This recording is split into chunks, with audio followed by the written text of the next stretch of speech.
mutungo Musana ni mushi miloko Recap nani mushi miloko Musana ni mushi miloko Recap nani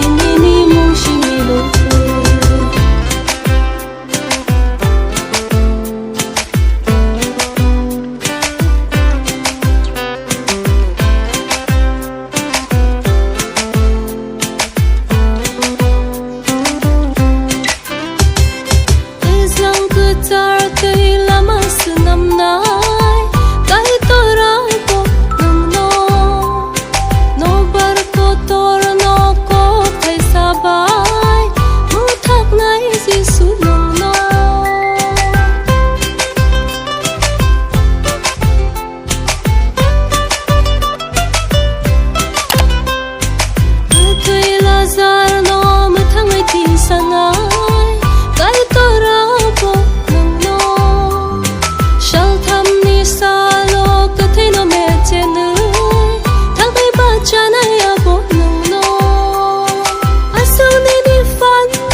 Musana ni mushi miloko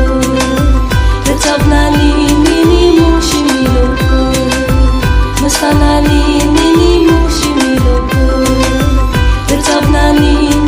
mushi miloko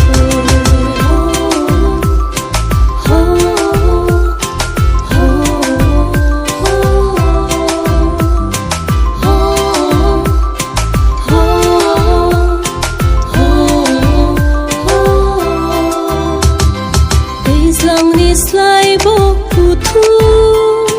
ni hamza ma pai ko ha thai ni slai bo putu ni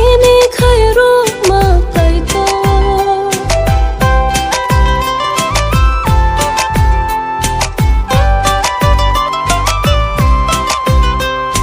hai sing pan thor ni hai sing ni slai tu ba ham giặc ma nó khani a thu pri rong ni slai tei ba ku bang nin ham giặc ma asa ni ham giặc ma nok ma nai asa ni khai rok ma nok ma nai mutungo musana ni